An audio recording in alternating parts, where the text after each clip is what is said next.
Hello friends, welcome to BPS studies. Friends, आज के video में हम विलोपन विधि द्वारा रैखिक समीकरणों को हल करना सीखेंगे। इस तरह का क्वेश्चन बोर्ड एग्जाम में 3 से 4 नंबर में पूछा जाता है। चलिए तो हम सीखते हैं कि इसे बोर्ड एग्जाम में हमें कैसे सॉल्व करना है। तो हमें क्वेश्चन दे रखा है यहाँ पे समीकरण 2x + 3y = 4 तथा x - y = -3 को विलोपन विधि से हल कीजिए। यानी ये समीकरण हमें जो है विलोपन विधि से हल करने हैं। तो सबसे हम पहले क्या करेंगे, पहले करेंगे हल।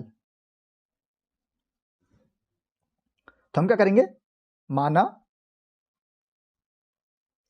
इसे हम समीकरण फर्स्ट मान लेंगे पहले वाले को। तो माना 2x + 3y = 4, इसे मान लिया हमने समीकरण पहला। तथा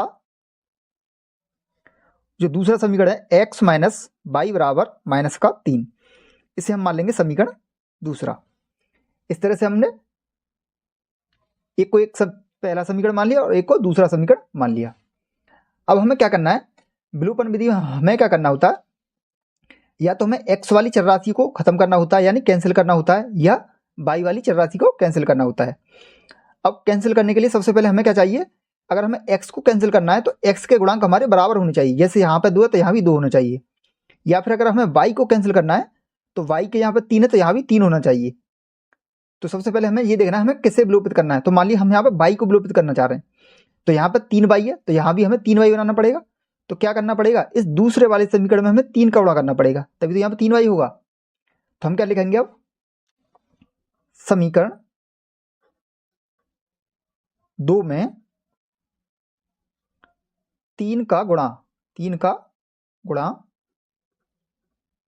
करने पर। अब हम 3 का गुणा करेंगे समीकरण 2 में, तो यहाँ पे 3 का गुणा करेंगे तो 3 का x में करेंगे तो 3x,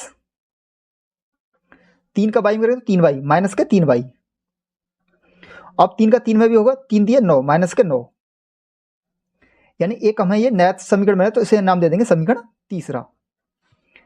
अब हम क्या करेंगे, यहाँ पर समीकरण तीसरा और पहला, इन दोनों समीकरणों को हमें ये देखना है जोड़ के या घटा के ये कैसे कैंसिल हो रहा है 3y, क्योंकि हमें 3y तो कैंसिल करना है, इसलिए तो हमने बराबर किया है ये। अब यहाँ पर तो प्लस के 3y है और यहाँ पर माइनस के 3y है।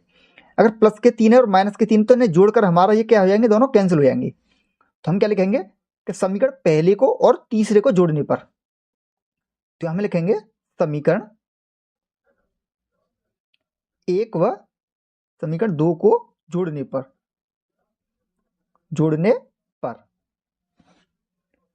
तो पहला समीकरण लिखेंगे हम। तो जब पहला है हमारा 2x + 3y = 4 और तीसरा समीकरण हमारा 3x - 3y = -9।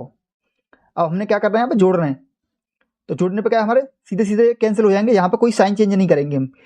साइन चेंज जब होता है हम घटा रहे होते हैं, यहाँ पे हम सिंपल जोड़ रहे हैं, क्योंकि जोड़ने पर हमारे सीधे सीधे कैंसिल हो रहे हैं दोनों, प्लस के 3y माइनस के 3y।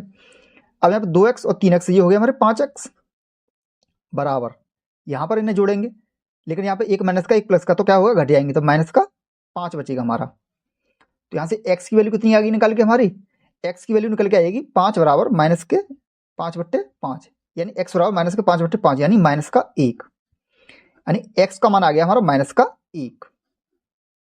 तो हमारा x का मान आ गया। अब हमें क्या करना है, इस x के मान को या तो समीकरण पहले में रख देंगे या समीकरण दूसरे में। तो मान लिया हम पहले समीकरण में रख रहे हैं, तो यहाँ लिखेंगे हम x का मान समीकरण 1 में रखने पर। यहां से हम x का मान किसी भी समीकरण में रख सकते हैं, या तो हम 1 में रख दें, 2 में रख दें, 3 में, किसी में भी रख सकते हैं। वहां से हम y का मान निकाल लेंगे। तो हम क्या कर रहे हैं, हम 1 में रख रहे हैं। तो पहला समीकरण क्या था हमारा, पहला समीकरण ये था 2x + 3y = 4, तो पहले से लिख लेंगे 2x + 3y = 4। अब हमें क्या करना है, जहां जहां x आ रहा है वहां पर क्या रखना, -1। तो 2 - 1 + 3y = 4। तो 2 का 1 में गुणा करेंगे तो -2, क्योंकि -1 है, प्लस के 3y = 4। तो 3y बराबर यहाँ पे आएगा 4, तो हमारा प्लस का ये इधर आएगा, ये भी प्लस का हो जाएगा, 4 और 2 6। तो y बराबर आएगा निकल के 6/3, यानी ये आ गया y बराबर हमारा 2 आ गया हमारा, यानी x बराबर आ गया हमारा -1 और y बराबर आ गया 2। तो ये हमारे आंसर हो जाएंगे। तो हम लिख देंगे अतः x बराबर -1 तथा y बराबर 2, और यही हमारे इन रैखिक समीकरणों के हल हो जाएंगे। तो इस तरह से हम ऐसे सवाल को बोर्ड एग्जाम में हल कर सकते हैं, और ऐसा क्वेश्चन बोर्ड एग्जाम में 3 से 4 नंबर में पूछा जाता है। आई होप आपको वीडियो पसंद आया होगा। अगर आपको हमारा वीडियो पसंद आया तो वीडियो को लाइक करें, शेयर करें और चैनल को सब्सक्राइब करें। धन्यवाद।